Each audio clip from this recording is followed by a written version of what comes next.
The galactic unity vessel Serenova was 3 days out from the Kethra Nebula when the smell hit them. It drifted through Corridor 7 like a ghost, warm, layered, impossibly complex. To the Varen crew, smell was not merely sensation. It was language. And this language said things none of them had ever heard before. Lyra Vera pressed her four-fingered hand flat against the corridor wall and inhaled again. Sweet. Sharp. Something caramelized. Something that made the little scent glands along her jaw quiver in a way that had no name in the Varen tongue. She was 11 cycles old, which among her people made her a cub still, too young for duty rotations, too curious for her own good. Her pale violet eyes tracked the scent like a thread through fog. Her 2 younger brothers, Ven and Sol, bumped into her from behind. "What is that?" Ven whispered. "I don't know," Lyra said. And she followed it. Mara Ellison was not supposed to be cooking. The galley on Deck 4 was technically for diplomatic nutrition exchange, a bland, sterile term for the one room on the Serenova where species could prepare and share culturally significant food. As a human cadet on an interspecies cooperation mission, Mara had been told repeatedly, observe, record, integrate. She was not supposed to bring a cast iron skillet, a slab of salted butter, 2 heads of garlic, a bundle of dried rosemary, and 6 chicken thighs aboard a galactic unity vessel. And yet, it's not contraband, she had argued to herself, and to Lieutenant Harrow, and eventually to Commander Tveth himself. It's cultural heritage. Commander Tveth had 13 eyes, no nose, and the patience of a dying star. He had said, fine. Deck 4. Sealed vents. The vents, it turned out, were not entirely sealed. Mara crouched over the portable heat unit she'd rigged from approved parts, nothing illegal about the parts individually, and watched the butter melt into the pan in a slow golden bloom. The garlic hit next. The sound was extraordinary, a sharp, decisive hiss, a crackle, a sizzle that deepened as the chicken thighs went in skin side down. She was humming. She hadn't realized it until she heard her own voice. The door to Deck 4 slid open. 3 Varen cubs stood in the entrance. The tallest one, a girl with wide violet eyes and silver-streaked fur along her temples, had her jaw slightly open. The 2 smaller ones flanked her like moons around a planet, identical expressions of stunned, helpless curiosity on their faces. "Oh," Mara said. She straightened up. "Hey." The Varen girl took 1 step forward. Then another. She was looking at the pan the way some people look at something they've always believed existed but never expected to actually see. "What," she said carefully, in standard galactic, "are you doing to that protein?" Mara blinked. Then she smiled. "Cooking it," she said. Lyra Vera had eaten protein her entire life. All Varens did. It came in cubes, nutrient compressed, precisely portioned, designed for maximum biological efficiency. Eating was functional. You ate because the body required fuel. You did not do things to the food first. You certainly did not heat it in liquid fat with aromatic plant matter until the entire corridor smelled like some kind of ancient fever dream. "You're changing it," Lyra said. "That's sort of the whole point." "Why?" Mara considered this. She picked up the pan handle, tilted it, basted the chicken in its own rendered fat and the golden garlic butter pooling beneath it. The sizzle rose and fell like a breath. "Because it tastes better," she said simply. "Because the heat changes the proteins, breaks down the fats, creates new compounds that don't exist in the raw form. Because the Maillard reaction," she gestured at the dark golden crust forming on the chicken skin, "creates hundreds of flavor molecules that humans have been chasing for about 10,000 years." She set the pan down. "And because my grandmother taught me, and her grandmother taught her, and somewhere back in the chain a human being figured out fire and meat and changed everything." Lyra stared at her. "Can I smell it?" she asked. "Closer?"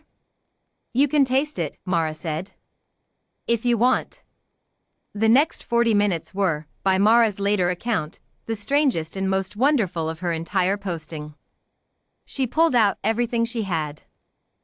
Not just the chicken, though she carved that carefully, laid it on the flat plate she brought, watched the steam curl upward.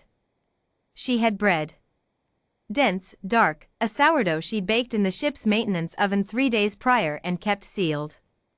She had oil infused with chili and herbs. She had a small container of something she called compound butter, salted, with lemon zest worked through it, and she spread it on a torn piece of bread and held it out to Lyra Vera without ceremony, the way you offer something to someone you trust. Lyra took it. The moment she bit down, something happened in her face. Her scent glands flared wide. Her eyes went distant, then very, very focused. Her brother Ven made a soft sound, not a word, just a sound, and grabbed Mara's arm without thinking. "More," he said. "Please." Mara laughed, a real laugh, surprised out of her, and tore more bread. She explained as she went. She explained the sourdough starter, the fermentation, the way wild yeast turned flour and water into something alive.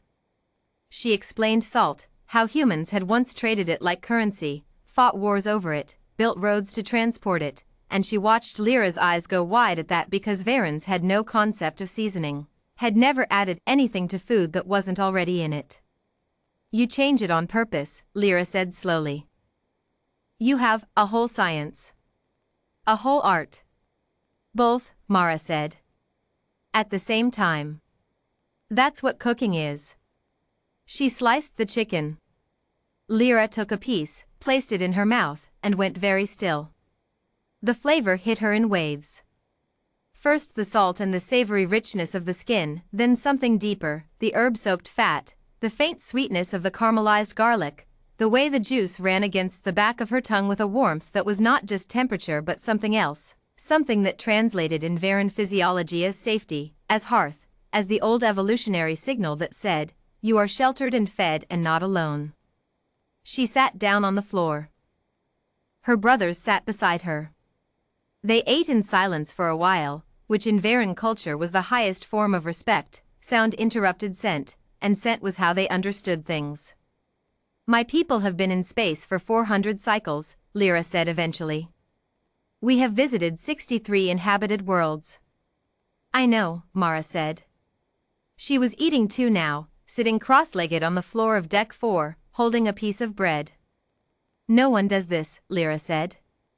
"I have eaten on 12 worlds. No one does this to food." Mara shrugged. "Humans are weird about eating. We always have been. We built entire cultures around it. Holidays. Religions. Families. You sit someone down at a table with food and you can learn everything about them in an hour." Lyra looked at her. "Teach me," she said. It was not a small request. Lyra Vera understood that even as she made it. She was asking for something that had 10,000 years of human history compressed inside it, something that crossed every boundary she'd been taught to maintain on a diplomatic mission. Mara looked at her for a long moment. Then she stood up, wiped her hands on her uniform and picked up the pan. "Okay," she said.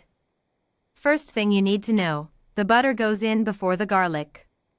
Word spread the way smells do, slowly at first, then everywhere at once. By evening, there were 14 crew members outside Deck 4. By the next morning, Commander Tveth himself stood in the corridor with all 13 eyes fixed on the door, making a sound that his translator rendered, inadequately, as intrigued. Mara Ellison cooked for all of them. She made rice with spices that the Keth crew said smelled like the color gold. She made roasted vegetables that a Sular officer held against his face for 30 seconds before eating, just to feel the warmth.